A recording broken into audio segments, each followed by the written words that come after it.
Chapter 1: Hamilton and the Founding of the Evening Post. Of all the newspapers established as party organs in the time when Federalists and Democrats were struggling for control of the government of the infant republic, but one important journal survives. It is the oldest daily in the larger American cities which has kept its name intact. The Aurora, the Sentinel, the American Citizen, Porcupine's Gazette, whose pages the generation of Washington and Adams, Jefferson and Burr scanned so carefully, are mere historical shades. But the Evening Post, founded in 1801 by Alexander Hamilton and a group of intimate political lieutenants for the expression of Hamilton's views, remains a living link between that day of national beginnings and our own. The spring of 1801, when plans were laid for issuing the Evening Post, was the blackest season the Federalists of New York had yet known. Jefferson was inaugurated as president on March 4th, and the upper as well as the lower branch of Congress had now become Democratic. In April, the state election was held, and the ticket headed by gouty old George Clinton won a sweeping victory over the Federalists, so that at Albany the Democrats took complete control. The governorship, legislature, and council of appointment were theirs. Many Federalists sincerely believed that the nation and state had been put upon the road to ruin. They were convinced that the party of Washington, Hamilton, and Adams, which had built up a vigorous republic out of a ramshackle confederation, was the only party of construction, and that democracy meant ruin to the public credit. Aggressions by the states upon a weak central government, and national disintegration. Hamilton wrote Gouverneur Morris after the election, in all seriousness, that the Constitution had become a frail and worthless fabric. For Hamilton himself, inasmuch as many of his own party deemed him responsible for the disaster which had overtaken it, the hour was doubly black. No other leader approached him in brilliance, but his genius was not unmixed with an erratic quality. He and John Adams, men of wholly different temperaments, tastes, and habits, had always instinctively disliked each other, and during Adams' administration the latter had provoked an open breach with Hamilton, which meant a lot of division of the Federalists into two factions. Hamilton, stung by Adams's hostility and in especial by the charge that he was too Anglophile to be patriotic, had so far lost control of himself as to commit a capital political blunder. He had written just before the election of 1800 a bitter analysis of the public conduct and character of John Adams, and though he designed this attack for confidential circulation only, it soon became public. The Democrats, their victory already assured, had made the most of it, and the resentment of Adams' adherents was intense.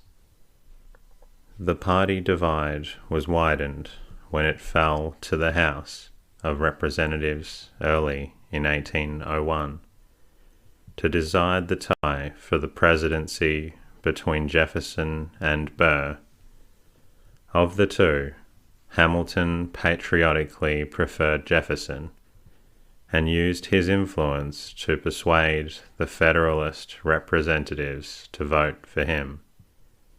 But New England Federalists, Adams' friends, opposed this view, and to Hamilton's disgust, all the New England states, save Vermont, went into Burr's column. Hamilton gladly turned in April 1801 from his preoccupation with politics to his law practice. 43 years old, with 8 children and a wife to support, with no savings, and ambitious of building himself a country home on the upper part of Manhattan, he needed the $12,000 a year which he could earn at the city bar. When he thought of public affairs, he felt not tired. He was too intense for that, but chagrined and misused. After all, the real causes of Adams' defeat were the alien and sedition laws, the persecuting temper of the administration, its hot and cold policy in dealing with French outrages, and Adams' vanity, caprice, and irascibility. But Hamilton, by his pamphlet attack on the president, had seriously damaged his own reputation for generalship. His friend Robert Troup wrote that this misstep had been most unfortunate. An opinion has grown out of it, which at present obtains almost universally, that his character is radically deficient in discretion. Hence he is considered as an unfit head of the party. Hamilton himself admitted. Troup says that his influence with the Federal Party was wholly gone.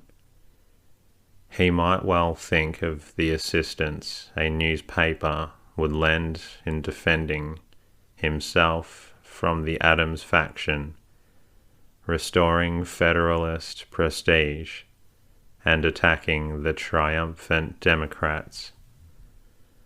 Hamilton had many local companions in defeat, ready to support such a journal. Troup himself, and one other close friend, the cultivated merchant William W. Wolseley, had been beaten for the Assembly. A general removal of Federalists from office followed the overturn. Though President Jefferson proved milder than had been feared, he made a number of changes, the most notable being that by which the wealthy Joshua Sands, with a store at 118 Pearl Street, lost the collectorship of the port. As for the new authorities at Albany, they were merciless. The Council of Appointment was dominated by young DeWitt Clinton, the governor's pushing nephew, and its guillotine worked night and day till every obnoxious head was off.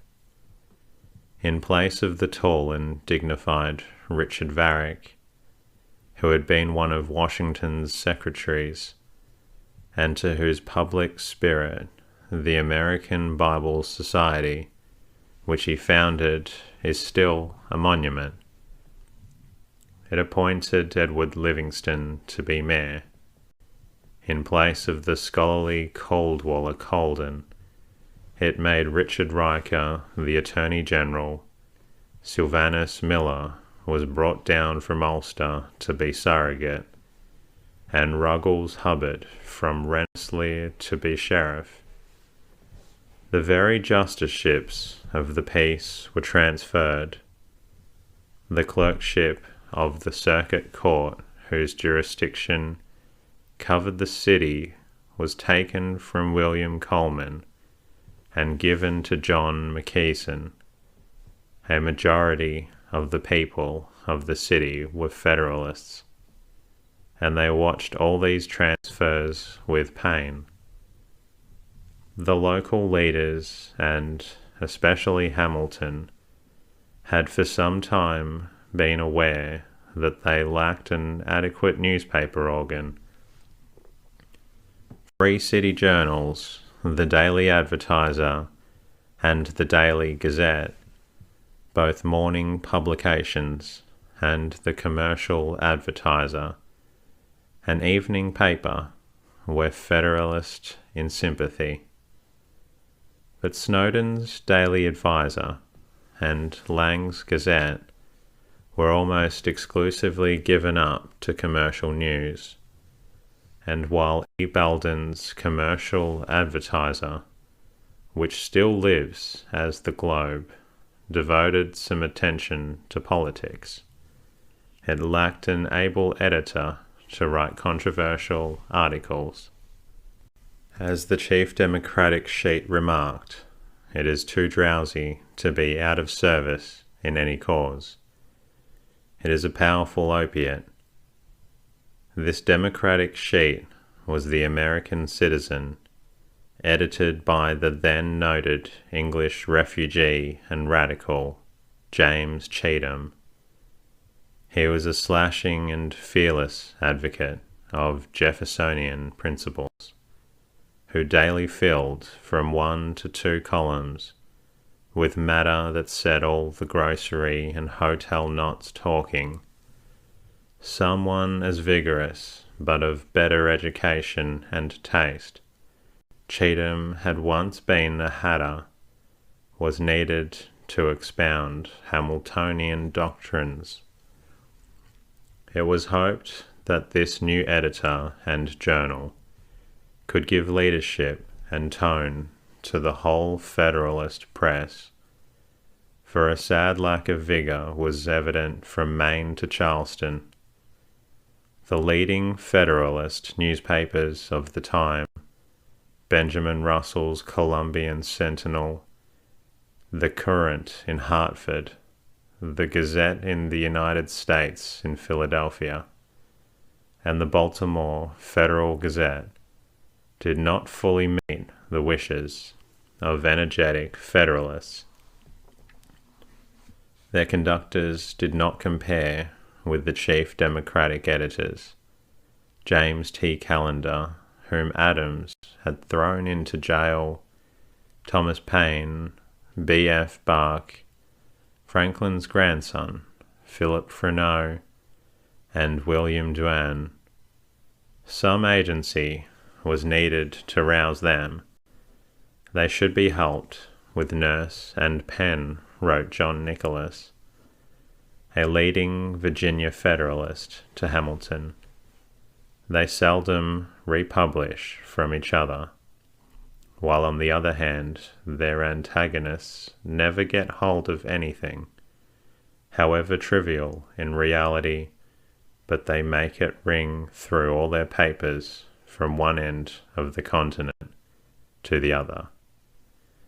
In the summer of 1800, Hamilton called Oliver Wolcott's attention to libels printed by the Philadelphia Aurora upon prominent Federalists, and asked if these outrageous assaults could not be counteracted.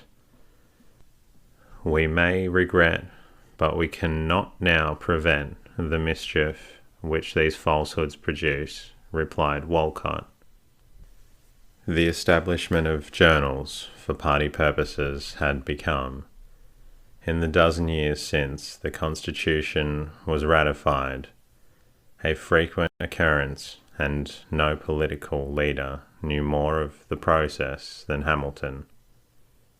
He had won his college education in New York by a striking article in St. Kitts newspaper.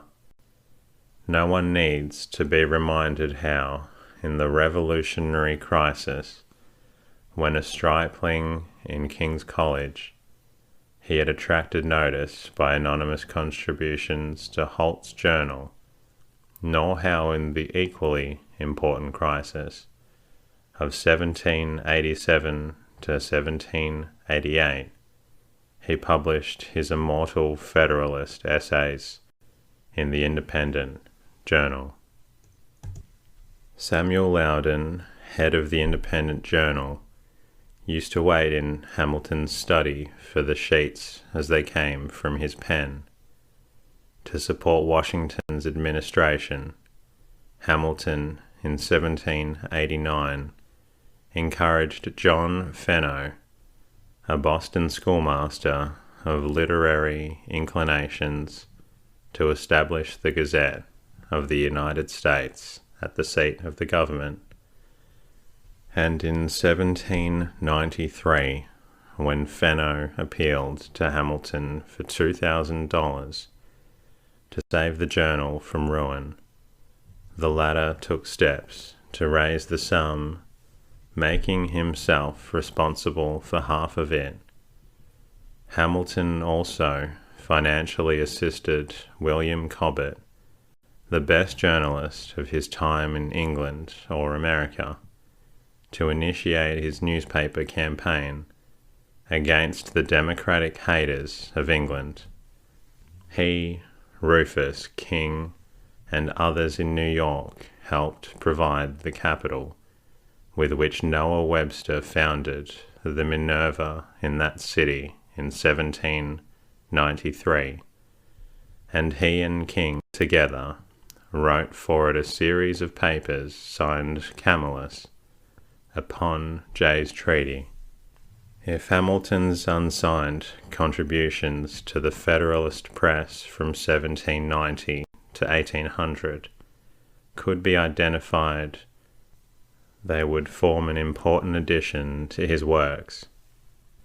It is evident from the published and unpublished papers of Hamilton that an early date in 1801, when he was devoting all his spare time to the hopeless state campaign, he was giving thought to the problem of improving the party press. He wrote Senator Bayard of Delaware a letter upon party policy, to be presented at the Federalist Caucus in Washington on April 20. In it he gave a prominent place to the necessity for the diffusion of information, both by newspapers and by pamphlets.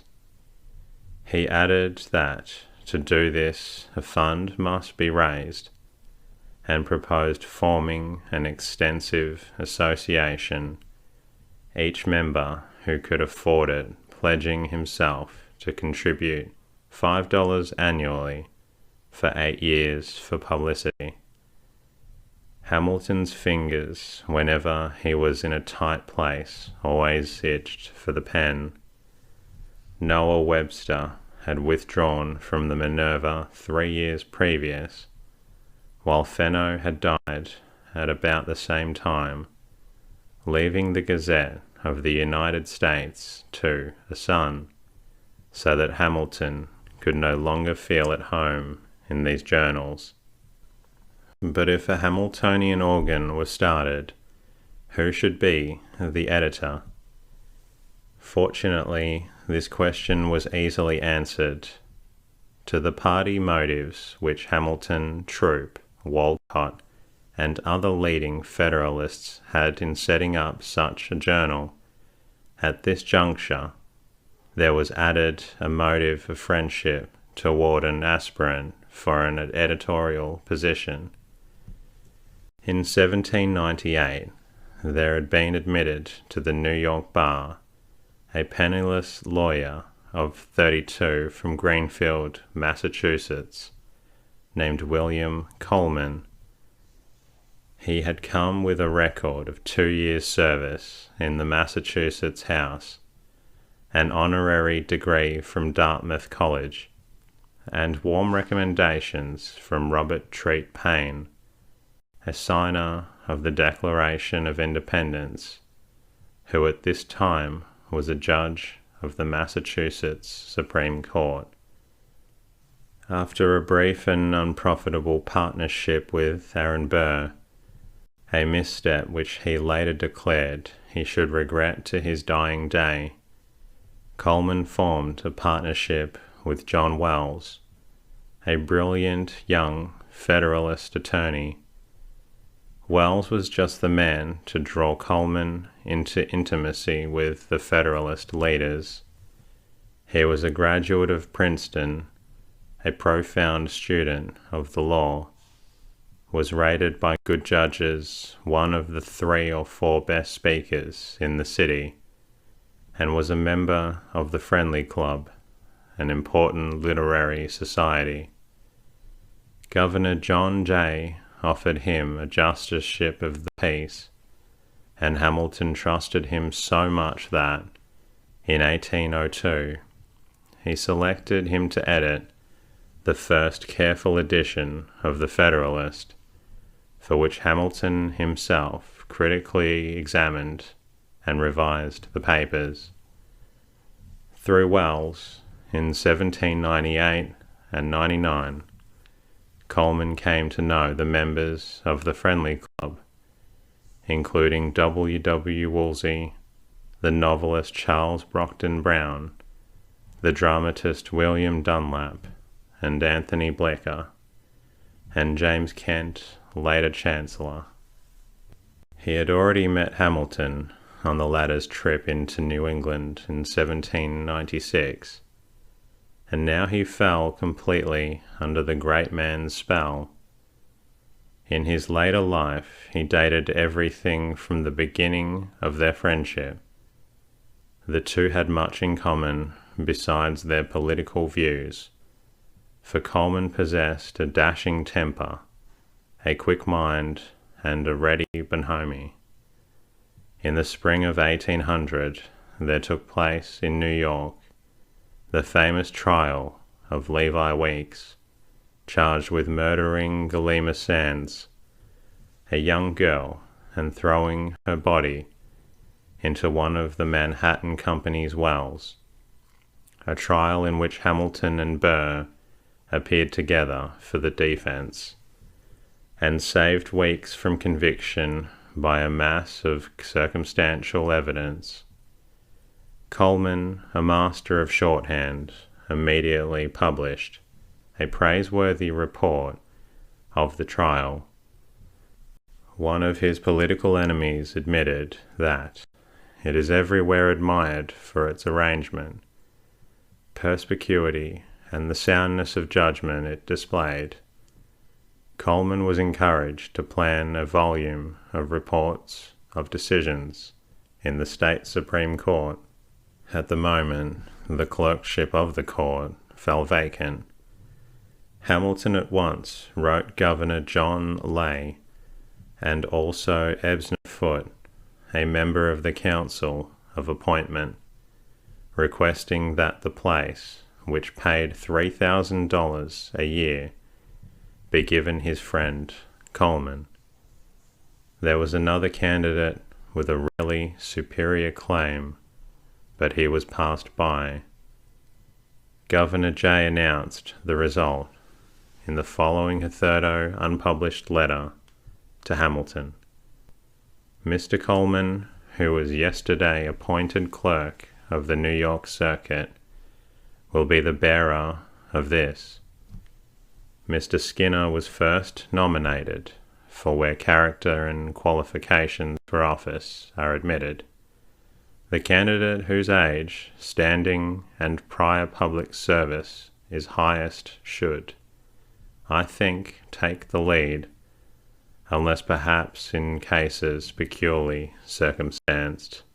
Mr. Skinner did not succeed.